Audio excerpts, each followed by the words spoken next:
And that's exactly what the iPad is. It's hard to see how something so simple, so thin and so light could possibly be so capable.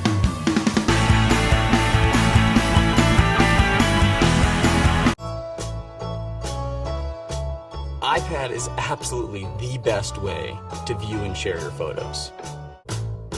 iPad is a world-class email client that's incredibly fun but very productive. You can go through huge quantities of email really quickly, and it's fun because you're doing it all with your hands.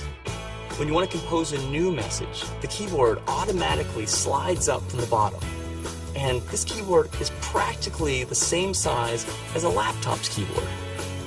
If you want to focus on a single message, just rotate to portrait. iPad is the best web surfing experience, the best email experience, the best photo and movie watching experience. It's going to change the way we do the things we do every day. The face of the product is pretty much defined by a single piece of multi-touch glass, and that's it. There's no pointing device. There isn't even a single orientation. There's no up, there's no down, there's no right or wrong way of holding it. I don't have to change myself to fit the product. It fits me. We looked at the device and we decided, let's redesign it all. Let's redesign, reimagine, and rebuild every single app from the ground up, specifically for the iPad.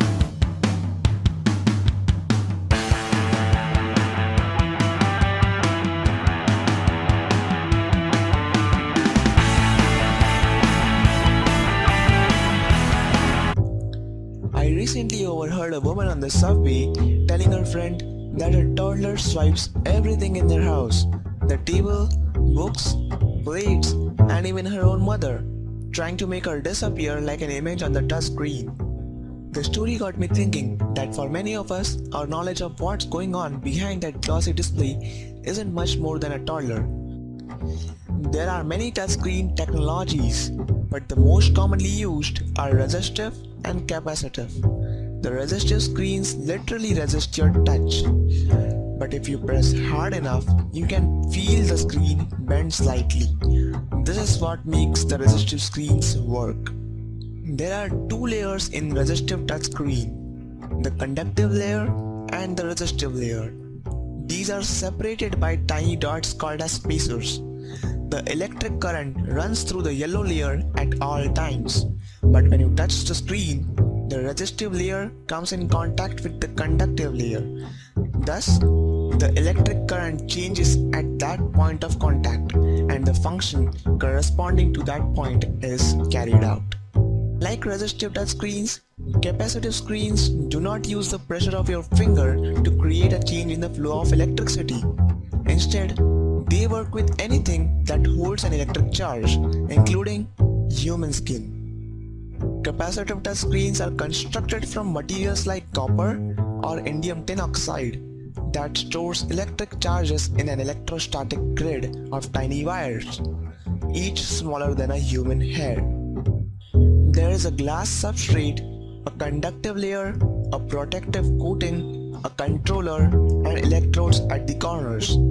The electrodes apply a low voltage to the conductive layer, creating a uniform electrostatic field.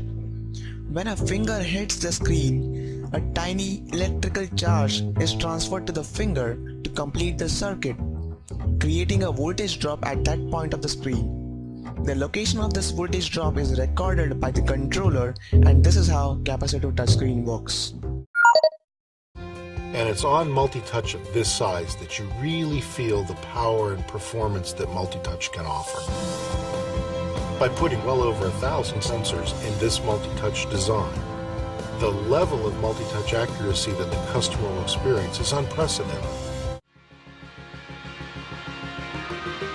The iPad, on one hand, is clearly way bigger than just a new product. This is a new category, but yet millions and millions of people are going to be instantly familiar with it. They're going to know how to use it.